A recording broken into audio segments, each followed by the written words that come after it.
എനിക്ക് നന്ദി മാത്രമേ ഉള്ളൂ സർക്കാരിനോട്. ഈ പേര് പറയാത്തതിലൂടെ വലിയ ഒരു കാര്യമാണ് അവർ ചെയ്തിരിക്കുന്നത്. ഇനിയും പേര് പറയരുത്.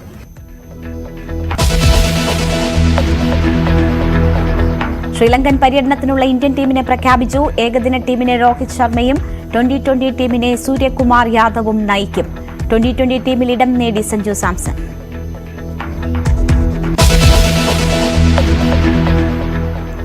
വാർത്തയിലേക്ക് വിശദമായി. പെരുമ്പാവൂരിൽ നിയമവിദ്യാർത്ഥിനിയെ ബലാത്സംഗം ചെയ്ത് കൊലപ്പെടുത്തിയ സംഭവത്തിൽ പ്രതിയുടെ വധശിക്ഷയ്ക്ക് സ്റ്റേ. സുപ്രീംകോടതിയാണ് അമീറുൽ ഇസ്ലാമിന്റെ വധശിക്ഷയ്ക്ക് സ്റ്റേ അനുവദിച്ചത്. അമീറുൽ സമർപ്പിച്ച അപ്പീലിൽ വിധി വരും വരെയാണ് സ്റ്റേ. സുവി വിശ്വനാഥന്റെ റിപ്പോർട്ടിലേക്ക്. കേരളത്തിന്റെ മനസാക്ഷിയെ തന്നെ നടുക്കിയ പെരുമ്പാവൂരിലെ നിയമ വിദ്യാർത്ഥിനിയുടെ കൊലപാതക കേസ് പ്രതി അമീറുൽ ഇസ്ലാമിന്റെ വധശിക്ഷ സ്റ്റേ ചെയ്തിരിക്കുകയാണ്. സുപ്രീം കോടതിയാണ് ഈ വധശിക്ഷ സ്റ്റേ ചെയ്തിരിക്കുന്നത്. ഹൈക്കോടതി ഈ വധശിക്ഷ ശരിവെച്ചതായിരുന്നു. അതിനെതിരെയാണ് അമീറുൽ ഇസ്ലാം ഇപ്പോൾ സുപ്രീം കോടതിയെ സമീപിച്ചിരിക്കുന്നത്. അമീറുൽ ഇസ്ലാമിന്റെ ഹർജിയിൽ പറയുന്നത് ഇതാണ്: അനുമാനങ്ങളിലൂടെയാണ് തന്നെ പ്രതിയായി പോലീസ് പ്രതിഷ്ഠിച്ചിരിക്കുന്നത്. ഈ അനുമാനങ്ങൾ നിയമവ്യവസ്ഥയിൽ പാടില്ല. അതുകൊണ്ട് കൂടാതെ ഇത് മാത്രമല്ല, താൻ പ്രതിയല്ലെന്ന് തെളിയിക്കുന്ന നിരവധി തെളിവുകൾ തന്റെ കൈവശം ഉണ്ട് എന്നും ഹർജിയിൽ അമീറുൽ ഇസ്ലാം വാദിക്കുന്നു, ഹർജിയിൽ പറയുന്നു. അതിനുശേഷം അത് കേട്ട സുപ്രീം കോടതിയാണ് ഇപ്പോൾ വധശിക്ഷയിൽ സ്റ്റേ അനുവദിച്ചിരിക്കുന്നത്. ഈ അപ്പീലിൽ വിധി പറയുന്നത് വരെയാണ് സ്റ്റേ അനുവദിച്ചിരിക്കുന്നത്. പ്രത്യേകിച്ചും ഈ അമീറുൽ ഇസ്ലാമിന്റെ സ്വഭാവ റിപ്പോർട്ട് ഹാജരാക്കാൻ നിർദ്ദേശമുണ്ട്. മനഃശാസ്ത്ര പരിശോധന നടത്താനും നിർദ്ദേശമുണ്ട്. ജയിലിൽ അയാളുടെ നടത്തിപ്പ് അതെങ്ങനെയായിരിക്കണം എന്നത് സംബന്ധിച്ച റിപ്പോർട്ടും സുപ്രീം കോടതി തേടിയിട്ടുണ്ട്. പ്രധാനമായും എടുത്തു പറയുകയാണെങ്കിൽ വിയ്യൂർ ജയിൽ അധികൃതരും അതുപോലെ തന്നെ തൃശൂർ മെഡിക്കൽ കോളേജ് അധികൃതരും ഇത് സംബന്ധിച്ച റിപ്പോർട്ടുകൾ നൽകണം. ശിക്ഷ ലഘൂകരിക്കാൻ തക്കതായ കാരണങ്ങൾ ഉണ്ടോ എന്ന കാര്യം പരിശോധിക്കണം എന്നും കേസ് പരിഗണിച്ച ജസ്റ്റിസ് BR ഗവായ് ചോദിച്ചു. അതിന്റെ അടിസ്ഥാനത്തിലാണ് ഇപ്പോൾ സ്റ്റേ, താൽക്കാലികമെങ്കിലും ഒരു വധശിക്ഷ സ്റ്റേ ചെയ്തിരിക്കുന്നത്. Siraj Thiruvananthapuram unit chief KM ബഷീറിനെ വാഹനമിടിച്ചു കൊലപ്പെടുത്തിയ കേസിൽ പ്രതി ശ്രീറാം വെങ്കിട്ടരാമനെതിരെ നരഹത്യാ കുറ്റം ചുമത്താൻ തിരുവനന്തപുരം 1ാം അഡീഷണൽ ജില്ലാ സെഷൻസ് കോടതി ഉത്തരവ്. ശ്രീറാം വെങ്കിട്ടരാമൻ വിചാരണ നേരിടണം. തനിക്കെതിരായ പോലീസ് കുറ്റപത്രം അടിസ്ഥാനരഹിതമാണെന്ന ശ്രീറാം വെങ്കിട്ടരാമന്റെ വാദം കോടതി തള്ളി. പ്രതി കുറ്റം ചെയ്തതിന് മൊഴികളും വസ്തുതാ തെളിവുകളും ഉണ്ടെന്ന് കോടതി നിരീക്ഷിച്ചു. കുറ്റങ്ങൾ പ്രഥമദൃഷ്ട്യാ നിലനിൽക്കുമെന്നും കോടതി ഉത്തരവിൽ ചൂണ്ടിക്കാട്ടിയിട്ടുണ്ട്. വിചാരണ കൂടാതെ കുറ്റവിമുക്തനാക്കി വിട്ടയക്കാൻ അടിസ്ഥാനമില്ലെന്നും കോടതി വ്യക്തമാക്കി. തുടർന്ന് അടുത്ത മാസം 16-ന് കുറ്റപത്രം വായിച്ച് കേൾപ്പിച്ചുള്ള കുറ്റം ചുമത്തലിന് ഹാജരാകാനും തിരുവനന്തപുരം 1ാം അഡീഷണൽ ജില്ലാ സെഷൻസ് കോടതി ജഡ്ജി KP അനിൽകുമാർ ഉത്തരവിട്ടു. തൃപ്പൂണിത്തുറയിൽ KSRTC ഡ്രൈവറെ മർദ്ദിച്ച കേസിൽ പ്രതി പിടിയിൽ. പിറവം സ്വദേശി അഖിലാണ് പിടിയിലായത്. ബസ് ഹോണടിച്ചത് ചോദ്യം ചെയ്ത് അഖിൽ ഡ്രൈവറെ മർദ്ദിച്ചെന്നാണ് പരാതി. മർദ്ദനമേറ്റ KSRTC ഡ്രൈവർ ആശുപത്രിയിൽ ചികിത്സയിലാണ്. വടക്കൻ ജില്ലകളിൽ വരും ദിവസങ്ങളിലും ശക്തമായ മഴ തുടരും. വയനാട്, കണ്ണൂർ, കാസർഗോഡ് ജില്ലകളിൽ ഇന്ന് റെഡ് അലർട്ടാണ്. കണ്ണൂർ, കാസർഗോഡ്, പാലക്കാട്, വയനാട് ജില്ലകളിൽ വിദ്യാഭ്യാസ സ്ഥാപനങ്ങൾക്ക് നാളെ അവധി നൽകി. കാസർഗോഡ് കോളേജുകൾക്ക് അവധി ബാധകമല്ല. മലപ്പുറം ജില്ലയിലെ അരീക്കോട്, കൊണ്ടോട്ടി ഉപജില്ലകളിലെ വിദ്യാഭ്യാസ സ്ഥാപനങ്ങൾക്കും അവധി പ്രഖ്യാപിച്ചു. കോട്ടയം മുതൽ കോഴിക്കോട് വരെ ഓറഞ്ച് അലർട്ടാണ്. കർണാടക വനമേഖലയിൽ ഉരുൾപൊട്ടലുണ്ടായതോടെ കണ്ണൂർ നുച്ചയാട് പുഴയിൽ ജലനിരപ്പ് ഉയർന്നു. വട്ട്യാന്തോട് പാലം വെള്ളത്തിനടിയിലായി. മണിക്കടവ് ടൗണിൽ കടകളിൽ വെള്ളം കയറി. ചപ്പാത്തും വെള്ളത്തിനടിയിലായി. അമ്പായത്തോട് പാൽചുരം വഴി രാത്രികാല ഗതാഗതം നിരോധിച്ചു. പറശ്ശിനിക്കടവിലെ ബോട്ട് സർവീസുകൾ നിർത്തിവെച്ചു. കണ്ണൂർ അഞ്ചരക്കണ്ടിയിൽ റോഡിലേക്ക് മതിലിടിഞ്ഞു വീണു. ജുമാ മസ്ജിദിന്റെ മതിലാണ് ഇടിഞ്ഞത്. വഴിയാത്രക്കാരായ സ്കൂൾ വിദ്യാർത്ഥികൾ ഓടിമാറിയതിനാൽ ദുരന്തമൊഴിവായി. ഭൂതത്താൻകെട്ട്, മലങ്കര ഡാമുകൾ തുറന്നതോടെ പെരിയാറിലെ നീരൊഴുക്ക് ശക്തമാണ്. കേരള, കർണാടക, ലക്ഷദ്വീപ് തീരങ്ങളിൽ മത്സ്യബന്ധനത്തിന് വിലക്കുണ്ട്. കാസർഗോഡ് ജില്ലയിൽ ശക്തമായ മഴ തുടരുകയാണ്. താഴ്ന്ന പ്രദേശങ്ങളെല്ലാം വെള്ളത്തിനടിയിലാണ്. പുഴകൾ കരകവിഞ്ഞൊഴുകുന്നു. വരും ദിവസങ്ങളിലും ശക്തമായ മഴ തുടരുമെന്നാണ് മുന്നറിയിപ്പ്. ശക്തമായ മഴയെ തുടർന്ന് കാസർഗോഡ് ജില്ലയിൽ ഇന്നും അതിശക്തമായ മഴ തന്നെയാണ് പെയ്യുന്നത്. കഴിഞ്ഞ 4 ദിവസങ്ങളിലായി തുടർച്ചയായി പെയ്യുന്ന മഴയിൽ ജില്ലയിൽ താഴ്ന്ന പ്രദേശങ്ങളെല്ലാം വെള്ളത്തിനടിയിലായിരിക്കുന്നു. ഒപ്പം ജില്ലയിലെ മിക്ക പുഴകളും കരകവിഞ്ഞൊഴുകുന്ന സാഹചര്യമാണ്. പ്രധാനമായും മഞ്ചേശ്വരം, കുമ്പള, മൊഗ്രാൽ, അതുപോലെ തന്നെ മധുവാഹിനി, കാര്യങ്കോട് തുടങ്ങിയ പുഴകളെല്ലാം തന്നെ കരകവിഞ്ഞൊഴുകുന്ന സാഹചര്യമാണ്. ഈ പുഴയോരങ്ങളിൽ താമസിക്കുന്നവർ അതീവ ജാഗ്രത പുലർത്തണമെന്ന് ജില്ലാ ഭരണകൂടം മുന്നറിയിപ്പ് നൽകിയിട്ടുണ്ട്. എന്തായാലും കാസർഗോഡ് ജില്ലയിലെ മലയോര മേഖലകളിലും മണ്ണിടിച്ചൽ അതുപോലെ തന്നെ ഉരുൾപൊട്ടൽ ഭീഷണിയും നിലനിൽക്കുന്നുണ്ട്. അതുകൊണ്ട് ഈ മേഖലകളിലുള്ളവരും അതീവ ജാഗ്രത പുലർത്തണമെന്ന് ജില്ലാ ഭരണകൂടം മുന്നറിയിപ്പ് നൽകിയിട്ടുണ്ട്. എന്തായാലും കഴിഞ്ഞ ദിവസങ്ങളിൽ പെയ്ത മഴയിലും അതുപോലെ തന്നെ ശക്തമായി വീശിയടിച്ച കാറ്റിലും വ്യാപക നാശനഷ്ടമാണ് ജില്ലയിൽ റിപ്പോർട്ട് ചെയ്തത്. നിരവധി വീടുകൾ തകർന്നു വീഴുന്ന സാഹചര്യമുണ്ടായി. അതായത് മരങ്ങൾ കടപൊഴുകി വീടിന് മുകളിൽ വീണും മറ്റുമാണ് ഇത്തരത്തിൽ അപകടമുണ്ടായത്. ഏതായാലും ആളപായം ഒന്നും ഇതുവരെ റിപ്പോർട്ട് ചെയ്തിട്ടില്ല എന്നത് തന്നെയാണ് ഏറ്റവും വലിയ ആശ്വാസം. ദുരിതാശ്വാസ ക്യാമ്പുകൾ ഒരുക്കിയിട്ടുണ്ട്. എന്നാൽ ആരും തന്നെ ഈ ദുരിതാശ്വാസ ക്യാമ്പുകളിലേക്ക് മാറിയിട്ടില്ല. അതേസമയം പലരും ബന്ധു വീടുകളിലേക്കാണ് മാറിയിരിക്കുന്നത്. മറ്റൊരു പ്രധാനപ്പെട്ട കാര്യം, തീരപ്രദേശങ്ങളിലാണ് അതീവ ജാഗ്രത ഈ പ്രദേശങ്ങളിലുള്ളവർ പുലർത്തണമെന്ന് ജില്ലാ ഭരണകൂടം മുന്നറിയിപ്പ് നൽകിയിട്ടുണ്ട്. പ്രധാനമായും ഉയർന്ന തിരമാല സാധ്യതയാണ് ഈ പ്രദേശങ്ങളിൽ പ്രവചനം. മാത്രമല്ല കള്ളക്കടൽ പോലുള്ള പ്രതിഭാസവും ഉണ്ടാകും. അതുകൊണ്ട് തന്നെ ഈ അപകട സാധ്യതയുള്ള പ്രദേശങ്ങളിൽ നിന്നും ആളുകൾ മാറി താമസിക്കണമെന്ന മുന്നറിയിപ്പ് ജില്ലാ ഭരണകൂടം നൽകിയിട്ടുണ്ട്. ഈ പ്രത്യേകിച്ച് കോട്ടിക്കുളം കടപ്പുറമൊക്കെ വലിയ കടലാക്രമണ ഭീഷണി നിലനിൽക്കുന്നു. നിരവധി വീടുകൾ കടലെടുത്ത പ്രദേശം കൂടിയാണ് ഇത്. അതുകൊണ്ട് തന്നെ നിരവധി വീടുകൾക്ക് ഇവിടെ ഇത്തരത്തിൽ ഭീഷണി നിലനിൽക്കുന്നുണ്ട്. ഈ മേഖലകളിലുള്ളവർക്കാണ് പ്രധാനമായും ഈ ബന്ധുവീടുകളിലേക്കോ അല്ലെങ്കിൽ ദുരിതാശ്വാസ ക്യാമ്പുകളിലൊക്കെ മാറി താമസിക്കണമെന്ന നിർദ്ദേശം നൽകിയിട്ടുണ്ട്. ഏതായാലും ജില്ലയിലെ വൈദ്യുതി ബന്ധം ഇപ്പോഴും താറുമാറായ സാഹചര്യം തന്നെയാണ്. കഴിഞ്ഞ ദിവസമാണ് ശക്തമായ കാറ്റിൽ നിരവധി ഇടങ്ങളിൽ ഇലക്ട്രിക് പോസ്റ്റ് നിലംപൊത്തുന്ന സാഹചര്യം ഉണ്ടായത്. ഇത് ഇപ്പോഴും പരിഹരിക്കപ്പെട്ടിട്ടില്ല. പല സ്ഥലങ്ങളും ഇപ്പോഴും ഇരുട്ടിൽ തന്നെയാണ്. എന്തായാലും അടിയന്തിരമായി ഇത്തരത്തിലുള്ള വൈദ്യുതി ബന്ധം പുനഃസ്ഥാപിക്കാനുള്ള നടപടി സ്വീകരിക്കണമെന്ന് ജില്ലാ കളക്ടർ വൈദ്യുതി വകുപ്പിനോട് ആവശ്യപ്പെട്ടിട്ടുണ്ട്. ഇതിനായി പ്രത്യേക സ്ക്വാഡിനെ നിയോഗിക്കാനും അദ്ദേഹം നിർദ്ദേശം നൽകിയിട്ടുണ്ട്. എന്തായാലും ജാഗ്രത പുലർത്തണമെന്ന് ജില്ലാ ഭരണകൂടത്തിന്റെ നിർദ്ദേശമുണ്ട്. ഒപ്പം നാളെയും അതിശക്തമായ മഴ ഉണ്ടാകും എന്ന് തന്നെയാണ് പ്രവചനം. അതുകൊണ്ട് തന്നെ അതീവ ജാഗ്രത പുലർത്തണമെന്ന മുന്നറിയിപ്പ് തന്നെയാണ് നൽകുന്നത്. കർണാടകയുടെ തീരപ്രദേശങ്ങളിലും ശക്തമായ മഴയാണ് ഇപ്പോഴും പെയ്തുകൊണ്ടിരിക്കുന്നത്. പ്രത്യേകിച്ച് കാറ്റിന് ശക്തമായി വീശി കാറ്റിന് സാധ്യത ഉണ്ടെന്ന മുന്നറിയിപ്പുണ്ട്. ഏതായാലും മംഗളൂരുവിൽ ഉൾപ്പെടെ പലയിടങ്ങളിലും വെള്ളം കയറിയ അവസ്ഥ തന്നെയാണ്. തീരപ്രദേശത്തുള്ളവർക്ക് അതീവ ജാഗ്രതാ നിർദ്ദേശം മംഗളൂരുവിലും നൽകിയിട്ടുണ്ട്. ശക്തമായി കാറ്റ് ഉണ്ടാകാൻ സാധ്യതയുണ്ട്. അതായത് മണിക്കൂറിൽ 55 കിലോമീറ്റർ വരെ വേഗതയിൽ കാറ്റ് വീശാൻ സാധ്യതയുണ്ടെന്നാണ് മുന്നറിയിപ്പ്.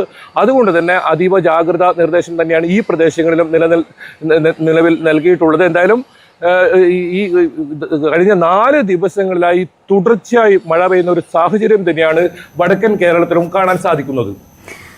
ശക്തമായ മഴയെ തുടർന്ന് കോഴിക്കോട് സംസ്ഥാന പാതയോരത്ത് കുന്നിടിച്ചിൽ. എടവണ്ണ കൊയിലാണ്ടി പാതയിൽ കാരശ്ശേരിയിൽ പെട്രോൾ പമ്പിനായി മണ്ണെടുത്ത കുന്നാണ് ഇടിഞ്ഞത്. പ്രദേശത്ത് ശക്തമായ മഴ തുടരുന്നു. കോഴിക്കോട് പുഴകൾ കരകവിഞ്ഞൊഴുകുന്നു. ജല അതോറിറ്റിയുടെ ജില്ലയിലെ പ്രധാന കുടിവെള്ള പദ്ധതിയായ വിഷ്ണുമംഗലം ബണ്ട് നിറഞ്ഞു കവിഞ്ഞു. സമീപത്തെ ചെറുതോടുകളിൽ വെള്ളം പൊങ്ങി, വീടുകളിൽ വെള്ളം കയറി. ജാതിയേരി ചെറുമോത്ത് റോഡിൽ വെള്ളം കയറി ഗതാഗതം സ്തംഭിച്ചു. കോഴിക്കോടിന്റെ കിഴക്കൻ മലയോരത്ത് കനത്ത കാറ്റും മഴയുമാണ്. പലയിടങ്ങളിലും മരങ്ങൾ കടപുഴകി വീണു. മരങ്ങൾ വീണ് വൈദ്യുതി തൂണുകളും ലൈനുകളും തകർന്നു.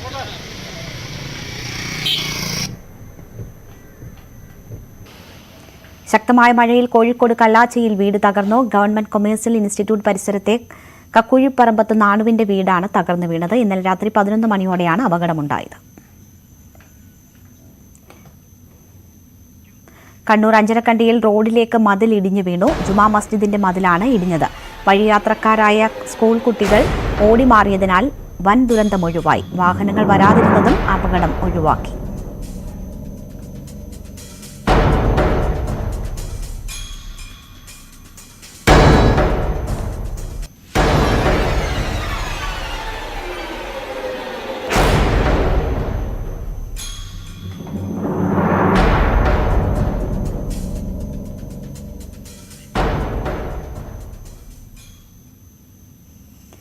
മലപ്പുറത്ത് മണ്ണിടിച്ചിൽ ബൈക്ക് യാത്രികൻ രക്ഷപ്പെട്ടത് തലനാരിഴയ്ക്ക്. കൂട്ടിലങ്ങാടി കാടാമ്പുഴ റോഡിൽ പഴമള്ളൂരാണ് റോഡിലേക്ക് മണ്ണിടിഞ്ഞു വീണത്. ഓടിക്കൊണ്ടിരുന്ന ബൈക്ക് യാത്രികന്റെ മുകളിലേക്ക് മണ്ണിടിഞ്ഞു വീഴുകയായിരുന്നു. യാത്രക്കാരൻ ബൈക്ക് ഉപേക്ഷിച്ച് രക്ഷപ്പെട്ടു. ഇടുക്കി അടിമാലി കുമളി ദേശീയപാതയിൽ കല്ലാർകുട്ടിക്ക് സമീപം മണ്ണിടിഞ്ഞ് ഗതാഗതം തടസ്സപ്പെട്ടു. മൺതിട്ടയിൽ നിന്ന മരവും വീണതോടെ 1 മണിക്കൂറിലധികം ഗതാഗത തടസ്സമുണ്ടായി. അടിമാലിയിൽ നിന്ന് ഫയർഫോഴ്സ് സംഘമെത്തി ഗതാഗതം പുനഃസ്ഥാപിക്കാൻ വഴിയൊരുക്കി.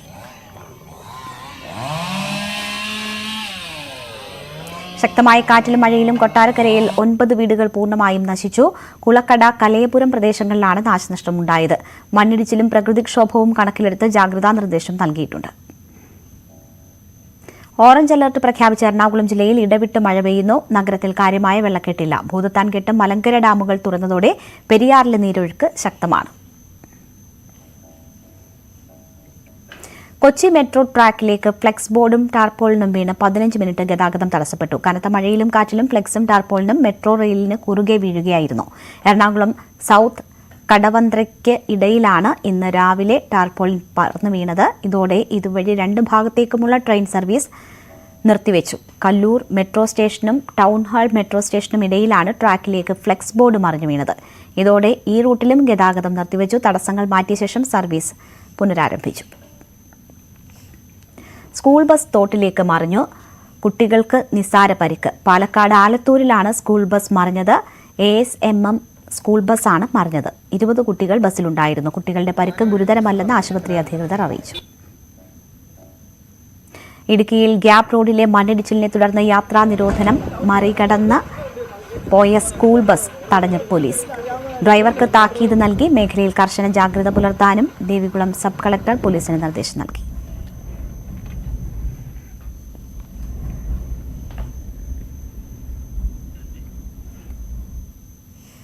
നീറ്റ് പരീക്ഷയിൽ വിദ്യാർത്ഥികളുടെ പേര് വിവരങ്ങൾ വെളിപ്പെടുത്താത്ത വിധം ഫലം പ്രസിദ്ധീകരിക്കാൻ നിർദ്ദേശിച്ച സുപ്രീംകോടതി. വൻതോതിൽ ക്രമക്കേട് നടന്നെന്ന് തെളിഞ്ഞാൽ മാത്രം പുനഃപരീക്ഷ മതിയെന്നാണ് കോടതി നിരീക്ഷണം. പട്നയിലും ഹസാരിബാഗിലും ചോദ്യപേപ്പർ പരീക്ഷയ്ക്ക് മുൻപ് ചോർന്നെന്ന് സംശയാതീതമായി തെളിഞ്ഞെന്ന് ചീഫ് ജസ്റ്റിസ് പറഞ്ഞു. കേസിൽ തിങ്കളാഴ്ച വാദം തുടരും. മെഡിക്കൽ പ്രവേശനത്തിനുള്ള നീറ്റ് UG പരീക്ഷാ ക്രമക്കേടുമായി ബന്ധപ്പെട്ട ഹർജികളിൽ അതിശക്തമായ വാദപ്രതിവാദങ്ങളാണ് സുപ്രീംകോടതിയിൽ നടന്നത്.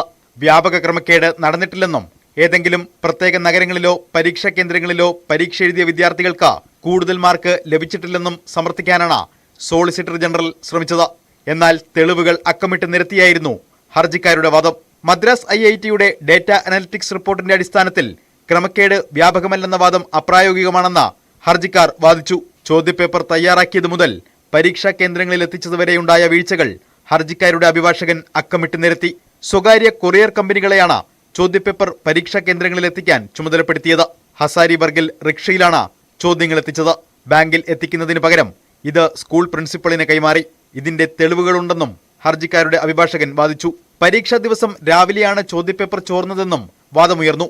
ചോദ്യപേപ്പർ ചോർച്ചയുമായി ബന്ധപ്പെട്ട ടെലഗ്രാമിൽ പ്രചരിച്ച വീഡിയോ വ്യാജമാണെന്ന് NTA അഭിഭാഷകൻ ചൂണ്ടിക്കാട്ടി. സിലബസ് 25% വെട്ടിക്കുറച്ചതും മുൻ വർഷങ്ങളെക്കാൾ അപേക്ഷകരുടെ എണ്ണം 33% കൂടിയതുമാണ് ഉയർന്ന മാർക്കിന് കാരണമെന്ന് സോളിസിറ്റർ ജനറൽ ചൂണ്ടിക്കാട്ടി. പരീക്ഷാ കേന്ദ്രങ്ങളുടെ അടിസ്ഥാനത്തിൽ പരീക്ഷ എഴുതിയവരുടെ ഫലം പ്രസിദ്ധീകരിക്കാൻ കോടതി നിർദ്ദേശിച്ചു. എന്നാൽ വിദ്യാർത്ഥികളുടെ പേരുവിവരങ്ങൾ പുറത്തുപോകരുത്. കൗൺസിലിംഗ് സ്റ്റേ ചെയ്യണമെന്ന് ഹർജിക്കാർ ആവശ്യപ്പെട്ടെങ്കിലും സുപ്രീംകോടതി സ്റ്റേ അനുവദിച്ചില്ല. കേസിൽ തിങ്കളാഴ്ച ഉച്ചയോടെ അന്തിമവിധി ഉണ്ടായേക്കും. ന്യൂസ് 18 ഡൽഹി. തലസ്ഥാനത്തെ നഗരമാക്കുന്നതാര്?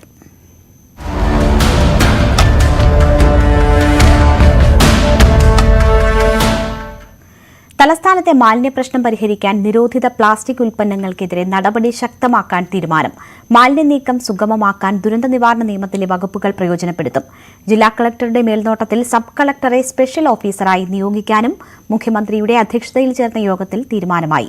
തമ്പാനൂർ റെയിൽവേ സ്റ്റേഷനിലെ ടണൽ ശുചീകരിക്കാനും ജോയിയുടെ അമ്മയ്ക്ക് ധനസഹായം നൽകാനും റെയിൽവേയോട് മുഖ്യമന്ത്രി ആവശ്യപ്പെട്ടു. റെയിൽവേ ടണലിലെ മാലിന്യ പ്രശ്നത്തിന് തർക്കം പരിഹരിക്കാനായിരുന്നു മുഖ്യമന്ത്രിയുടെ അധ്യക്ഷതയിൽ ഉന്നതതല യോഗം. ആമയഞ്ചാൻ തോടുൾപ്പെടെ നഗരത്തിലെ ചെറുതോടുകൾ പൂർണ്ണമായും ശുചീകരിക്കാൻ യോഗത്തിൽ തീരുമാനമായി. റെയിൽവേ ടണൽ ശുചീകരിക്കാൻ ബണ്ട് കെട്ടി വെള്ളം വറ്റിക്കാമെന്ന് റെയിൽവേ ഉറപ്പുകൊടുത്തു. കനാലിനുള്ളിലെ മാലിന്യ നീക്കത്തിന് ചുമതല ഇറിഗേഷൻ വകുപ്പ് ഏറ്റെടുക്കണമെന്നും ആവശ്യമുണ്ടായി. നഗരസഭ, റെയിൽവേ, മേജർ ഇറിഗേഷൻ വകുപ്പുകൾ സംയുക്തമായി മാലിന്യ നീക്ക നടപടികൾ ഏകോപിപ്പിക്കാനാണ് തീരുമാനം. ആമയിഴഞ്ചാന്റെ കരകളിൽ AI ക്യാമറകൾ സ്ഥാപിക്കും. പൊതുനിരത്തിലും ജലാശയങ്ങളിലും മാലിന്യം നിക്ഷേപിക്കുന്ന വാഹനങ്ങളുടെ രജിസ്ട്രേഷൻ റദ്ദാക്കും. എല്ലാ ദിവസവും ശാസ്ത്രീയമായി മാലിന്യ സംസ്കരണം നടക്കുന്നുണ്ടെന്ന് ഉറപ്പുവരുത്താൻ റെയിൽവേക്ക് മുഖ്യമന്ത്രി നിർദ്ദേശം നൽകി. ട്രെയിനുകളിൽ നിന്ന് ശേഖരിക്കുന്ന മാലിന്യവും യഥാസമയം സംസ്കരിക്കണം. മാലിന്യ നീക്കത്തിന് റെയിൽവേ സർക്കാരിന്റെ പിന്തുണ തേടി. തോടിന്റെ ഇരുഭാഗത്തെയും ഫെൻസിംഗിന്റെ അറ്റകുറ്റപ്പണി ഉടൻ ആരംഭിക്കും. 2000 മീറ്ററിൽ പുതുതായി വേലി സ്ഥാപിക്കും. രാജാജിനഗറിലെ ഖരമാലിന്യ സംസ്കാരത്തിലുള്ള പദ്ധതിയും ഉടൻ ആരംഭിക്കും. KSRTC ഡിപ്പോയിൽ നിന്നുള്ള മാലിന്യങ്ങൾ ആമിഴഞ്ചാൻ തോട്ടിലേക്ക് തള്ളുന്നത് അവസാനിപ്പിക്കും. ആമിഴഞ്ചാൻ തോട്ടിലേക്ക് മാലിന്യങ്ങൾ കൊണ്ട് തള്ളുന്നത് തടയാൻ പോലീസും ശക്തമായി ഇടപെടണമെന്ന് മുഖ്യമന്ത്രി ആവശ്യപ്പെട്ടു. ഇതിന് പലപ്പോഴും ഗുണ്ടാസംഘങ്ങളുടെ പിന്തുണയുണ്ട്. അതുകൊണ്ടാണ് പോലീസിന്റെ ഇടപെടൽ മുഖ്യമന്ത്രി ആവശ്യപ്പെട്ടത്. ജോയിയുടെ അമ്മയ്ക്ക് സാമ്പത്തിക സഹായം നൽകുന്ന കാര്യത്തിൽ മേലധികാരികളോട് ചോദിച്ചിട്ട് തീരുമാനമറിയിക്കാമെന്ന് റെയിൽവേ ഡിവിഷൻ മാനേജർ മുഖ്യമന്ത്രിക്ക് മറുപടി നൽകി. ന്യൂസ് 18 തിരുവനന്തപുരം. ആമിഴഞ്ചാൻ തോട് വിഷയത്തിൽ തിരുവനന്തപുരം കോർപ്പറേഷൻ കെട്ടിടത്തിലേക്ക് BJP നടത്തിയ മാർച്ചിൽ സംഘർഷം. ശുചീകരണ തൊഴിലാളി ജോയിയുടെ മരണത്തിന് ഉത്തരവാദി സർക്കാരും കോർപ്പറേഷനുമാണെന്നാണ് BJPയുടെ ആരോപണം.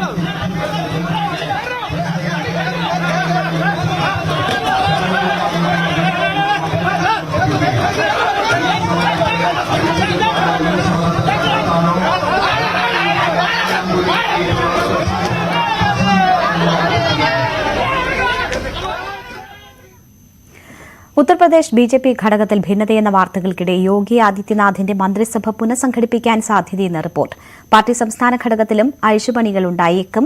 യോഗി ആദിത്യനാഥും ഉപമുഖ്യമന്ത്രി കേശവ് പ്രസാദ് മൌര്യയും തമ്മിൽ അസ്വാരസ്യങ്ങളുണ്ട്. ഇതാണ് മാറ്റങ്ങൾക്ക് കേന്ദ്ര നേതൃത്വത്തെ പ്രേരിപ്പിച്ചതെന്നാണ് സൂചന. സംസ്ഥാനത്തെ 10 നിയമസഭാ മണ്ഡലങ്ങളിലേക്ക് നടക്കാനിരിക്കുന്ന ഉപതെരഞ്ഞെടുപ്പിന് ശേഷമായിരിക്കും പുനഃസംഘടന. ലോക്സഭാ തെരഞ്ഞെടുപ്പിൽ BJPയുടെ സീറ്റ് 33ലേക്ക് ചുരുങ്ങിയിരുന്നു. UP ഗോണ്ടയിൽ ട്രെയിൻ പാളം തെറ്റി വൻ അപകടം. 4 പേർ മരിച്ചു, നിരവധി പേർക്ക് പരിക്കേറ്റു. ചണ്ഡീഗഡ് ദിബ്രുഗഡ് എക്സ്പ്രസിന്റെ 4 ബോഗികളാണ് പാളം തെറ്റിയത്. UPയിലെ ജുലാഹി റെയിൽവേ സ്റ്റേഷനും ഗോസായി ദിഹ്വയ്ക്കും ഇടയിൽ ഉച്ചയ്ക്ക് 2:40ഓടെയാണ് അപകടം സംഭവിച്ചത്. റെയിൽവേയുടെ മെഡിക്കൽ വാൻ സ്ഥലത്തെത്തി രക്ഷാപ്രവർത്തനങ്ങൾ നടത്തി. അപകടത്തിൽ മുഖ്യമന്ത്രി യോഗി ആദിത്യനാഥ് അനുശോചനം രേഖപ്പെടുത്തി. ജമ്മുകാശ്മീരിൽ വീണ്ടും ഏറ്റുമുട്ടലുണ്ടായി. 2 ഭീകരരെ സൈന്യം വധിച്ചു. കുപ്വാര ജില്ലയിൽ നിയന്ത്രണ രേഖയ്ക്ക് സമീപമാണ് ഏറ്റുമുട്ടലുണ്ടായത്. ആഴ്ചകളായി ജമ്മു മേഖലയിൽ ഭീകരാക്രമണങ്ങൾ വർദ്ധിച്ചതിനെ തുടർന്ന് ജമ്മുകാശ്മീരിലെ സുരക്ഷാസേന അതീവ ജാഗ്രതയിലാണ്. എന്നും ജനങ്ങൾക്കൊപ്പം നിന്ന നേതാവായിരുന്ന ഉമ്മൻചാണ്ടിയെന്ന് ഗവർണർ ആരിഫ് മുഹമ്മദ് ഖാൻ. ഉമ്മൻചാണ്ടിയുടെ 1ാം ചരമവാർഷിക സമ്മേളനം ഉദ്ഘാടനം ചെയ്ത് സംസാരിക്കുകയായിരുന്നു ഗവർണർ. ജനനായകൻ വിട്ടുപിരിഞ്ഞ് 1 വർഷം പിന്നിടുമ്പോൾ വിപുലമായ പരിപാടികളാണ് ഉമ്മൻചാണ്ടി ഫൗണ്ടേഷന്റെയും കോൺഗ്രസിന്റെയും നേതൃത്വത്തിൽ പുതുപ്പള്ളിയിൽ നടന്നത്.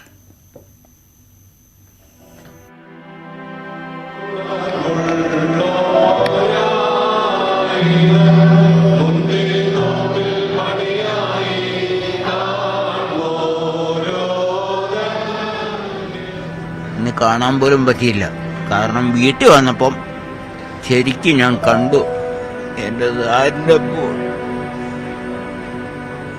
പ്രിയപ്പെട്ട നേതാവ് വിട്ടുപിരിഞ്ഞ് 1 ആണ്ട് പൂർത്തിയായെങ്കിലും ആ ഖബറിടം ഇന്നും ജനക്കൂട്ടത്തിന് നടുവിലാണ്. അദൃശ്യ സാന്നിധ്യമായി ഉമ്മൻചാണ്ടി ഇന്നും ജനങ്ങൾക്കൊപ്പമുണ്ട്. 100 കണക്കിന് ആളുകളുടെ സാന്നിധ്യത്തിൽ ഉമ്മൻചാണ്ടിയുടെ ഖബറിടത്തിൽ ഇന്ന് പ്രത്യേക പ്രാർത്ഥനാ ചടങ്ങുകൾ നടന്നു. കോട്ടയം ഭദ്രാസനാധിപൻ ഉൾപ്പെടെയുള്ള വൈദികർ ചടങ്ങുകൾക്ക് നേതൃത്വം നൽകി.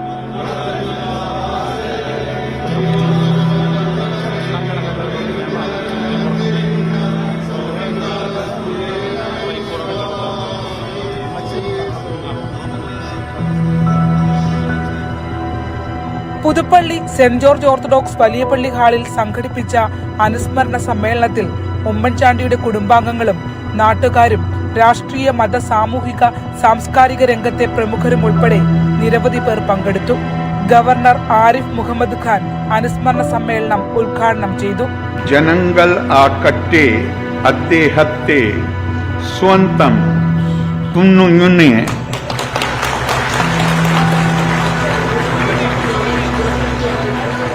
I hope I have not done great injustice to the pronunciation.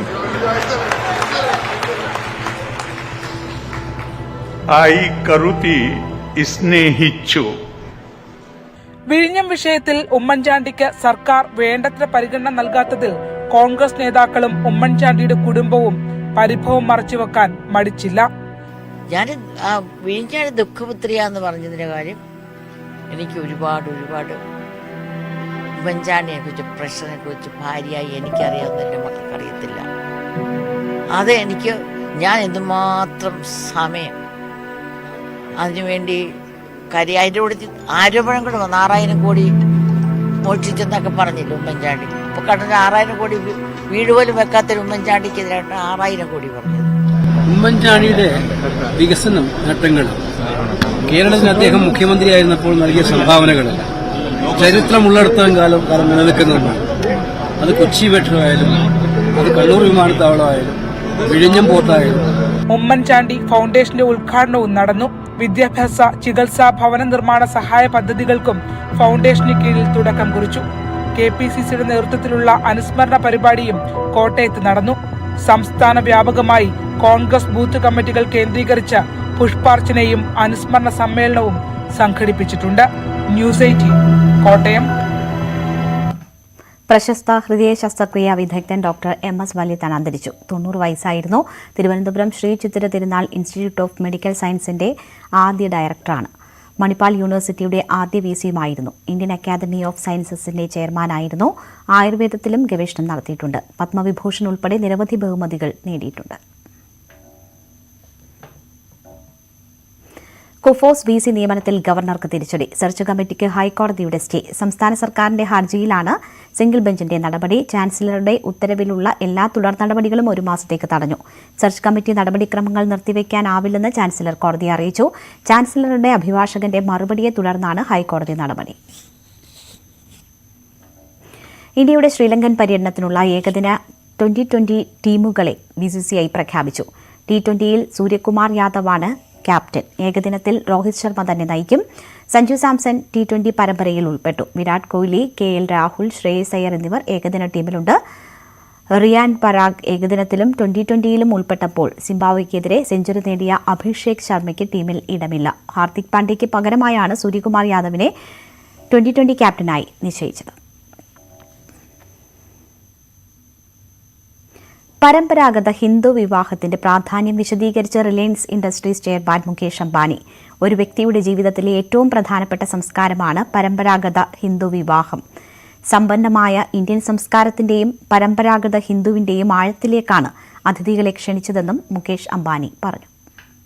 Our most valued family, friends and guests, especially our friends from around the world who have come from a long distance. Good evening. We have with us as our special guests today our spiritual and religious leaders. They have come specially to bless Anant and Radhika. Aap sabko mera sadar pranam aur khub swagat. To all our guests today, on behalf of Neeta and me, I have to say that the Bharat took over and we could not welcome you as we would have liked to from our heart. So my apologies. We wanted to welcome each and every one of you, and I take this opportunity that Neeta, I, along with Shaila and Viren, welcome each and every one of you with a warm heart. In the Indian tradition, marriage is between two individuals, whereas a wedding is between two families and all their friends and near and dear ones.